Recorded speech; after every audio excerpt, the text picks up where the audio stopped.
Hello friends, আমি Ananya. Welcome back to my channel Ananya Majumdar. এই চ্যানেলে আপনাদের সকলকে স্বাগত। এখন আর মর্নিং বলার সময় নেই, এখন হয়ে গিয়েছে আফটারনুন। আজ না শরীরটা একটুও ভালো নেই, তাই ভিডিওটা স্টার্ট করতে করতে এতটা লেট হয়ে গিয়েছে। পিঠে আবার অসম্ভব ব্যথা, শরীরটা সকাল থেকে একটুও ভালো নেই।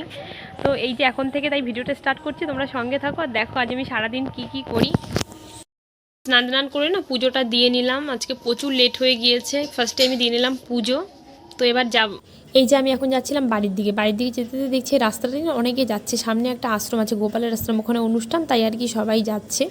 তারপরে এই যে আমি চলে আসলাম বাড়ির দিকে। বাড়ি আস্তে আস্তে আজকে এতটা লেট হয়ে গিয়েছে, আমি কোনোদিন না এতটা লেট করে আসি না। এখন বাজে 2টো, শরীরটা একটু ভালো নেই, তার জন্য আস্তে আস্তে এতটা লেট হয়ে গিয়েছে। এদিকে মা রান্না করেছে, মা করেছে আলু সিদ্ধ ভাত আর করেছিল লাউ শাক। তো মা বলে আলু সিদ্ধ দিয়েছি যখন, তাহলে যা একটু বোম্বাই লঙ্কা নিয়ে আলু সিদ্ধ দিয়ে বোম্বাই লঙ্কা দিয়ে খাই।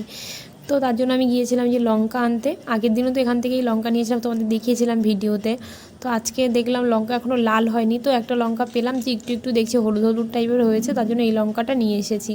সত্যি কথা, বোম্বাই লঙ্কা দিয়ে কিন্তু আলু সিদ্ধ খেতে অনেক ভালো লাগে।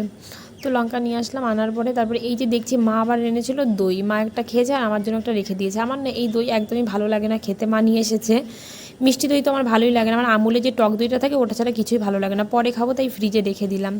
তারপরে এসে আলু সিদ্ধটা মাখিয়ে নিয়েছি আর এই যে ভাত বেড়ে নিয়েছি। দেখো আমার শরীরটা এতটাই খারাপ, কি বলবো। দেখো আমি থালার ভেতর কবার লবণ নিয়েছি, 2বার লবণ নিয়ে নিয়েছি। মাথা আমার পুরোপুরি খারাপ। আর এদিকে এই যে লাউ শাক রান্না করেছিল। তারপরে খাওয়া দাওয়া করে মা আর আমি যাচ্ছিলাম ডক্টরের কাছে মাকে নিয়ে। অনেকক্ষণ ভ্যানের জন্য না এখানে ওয়েট করে দাঁড়িয়েছিলাম, আসছেই না কতক্ষণ দাঁড়িয়ে রয়েছি রাস্তায়। তারপরে অবশেষে একটা টোটো আসলো। এই পাশের বাড়ি একজন মামা টোটো চালায় আর কি, উনি বাজারে যাচ্ছিলো। তারপরে এই টোটোটায় মা আর আমি উঠে পড়লাম। তারপরে যাচ্ছিলাম বাজারের দিকে। মায়ের শরীরটা ভালো না, ডক্টর দেখাতে যাব। আগেও দেখিয়েছি, আজকে যাচ্ছি যাচ্ছি আর কি রিপোর্ট দেখাতে। তারপরে চলে আসলাম বাজারের দিকে। আসলাম আর কি। তারপরে এই যে মাঠ দিয়ে যাচ্ছিলাম, আমি দেখো গাছগুলো কতটা সুন্দর লাগছে। এটা হচ্ছে ফুটবল খেলার মাঠ, আমাদের ঠাকুরনগর বাজারে এটা হচ্ছে ফুটবল খেলার মাঠ। জায়গাটা কিন্তু খুব সুন্দর লাগছে। এই জায়গাটা সুন্দর বর্ডার করে গাছ লাগিয়ে দিয়েছে। আর আকাশের অবস্থাটা দেখো, আজকেও মনে হচ্ছে বৃষ্টি আসবে। তারপরে আমরা বাজারে ওখান থেকে নেমে না আমরা ভেতর দিক থেকে যাচ্ছিলাম আর কি ডক্টরের কাছে। যে এতটা দূর ঘুরে যাব, এর জন্য ভাবছিলাম চলো তাহলে শর্টকাটেই বাজারের ভেতর থেকে চলে যাই, নাহলে অনেকটা রাস্তা ঘুরে না যেতে হবে। তো এর জন্য এই ভেতরের রাস্তা থেকে যাচ্ছিলাম। এটা হচ্ছে আমাদের ঠাকুরনগরের সবজি মার্কেট। আজ হচ্ছে হাটবার, তাই এই যে সব হাটের দোকানপাট বসছে। তখনও না সব দোকান বসে পারেনি আর কি, হালকা পাতলা তখন দোকান বসছে। এই কটা বাজে, প্রায় 4টে বাজে আমরা তখন গিয়েছি। 4টেও বাজে না, তখন ওই 4টে বাজে 10 মিনিট বাকি, তখন আর কি যাচ্ছিলাম। একটু পরে এখানে পুরো মার্কেট খুলে যাবে। তারপরে যে হাঁটতে হাঁটতে আমরা চলে আসলাম শ্রী সেবায়। এখানেই ডক্টর আসবে, এখানে মাকে দেখা যাচ্ছে। অনেক লোকজন ছিল, আমরা অনেকটা লেট হয়ে গিয়েছে। আমাদের 3:30 যাওয়ার কথা ছিল, কিন্তু যেতে যেতে এই দেখো প্রায় আধ ঘন্টা লেট হয়ে গিয়েছে। তারপরে গিয়ে কতক্ষণ বসে রয়েছি। এর আগেও যত লোকজন ছিল তারা সব দেখছে, আর মায়ের বসে বসে না একদমই ভালো লাগছে না। তারপর মা একটু হাঁটছিল। তারপর অবশেষে ডক্টর দেখানো ফাইনালি আমাদের হয়ে গেল।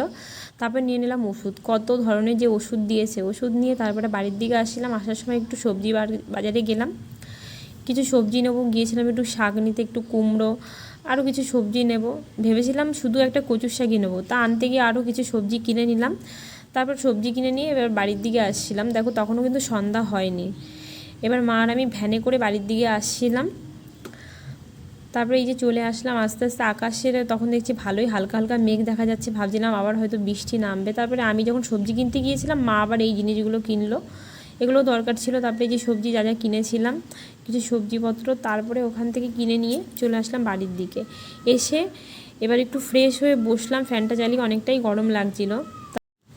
এই বসলাম, বসে দুপুরের যে দইটা ফ্রিজে রেখে দিয়েছিলাম ওই দইটা না এবার বের করলাম, যে দেখি এবার একটু খাই। দই তো আমার একদমই ভালো লাগে না, টক দইটা ভালো লাগে, জাস্ট আমুলের, এমনি এই দইটা ভালোই লাগে না।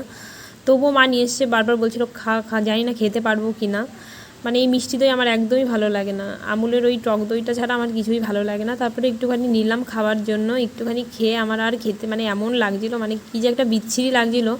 আমি এরকম একটা মানুষ যার কিছুই খেতে ভালো লাগে না, বাইরের কোনো খাবারই খেতে ভালো লাগে না, দই মিষ্টি কিছুই ভালো লাগে না। তারপরে আর খাইনি, মাকে দিয়ে দিয়েছি। তারপরে এই যে আমি যাচ্ছিলাম বাড়ির দিকে, এই যে আমার টাট্টু ঘোড়াটাকে নিয়ে বেরিয়ে পড়লাম। তো আজকের ভিডিওটা না আর বেশি বড় করিনি। আজকের ভিডিওটা এরপরে বাড়িতে গিয়ে জাস্ট একটু রান্নাই করেছিলাম, আর কিছুই করিনি। ভিডিওটা আজকে আর বড় করতে পারিনি। তো আজকের ভিডিওটা আমি এখানেই শেষ করছি, দেখা হচ্ছে অন্য কোনো ভিডিওতে। ততক্ষণ সবাই ভালো থেকো, সুস্থ থেকো। আজকের মতন এই অবধি, চলো টাটা।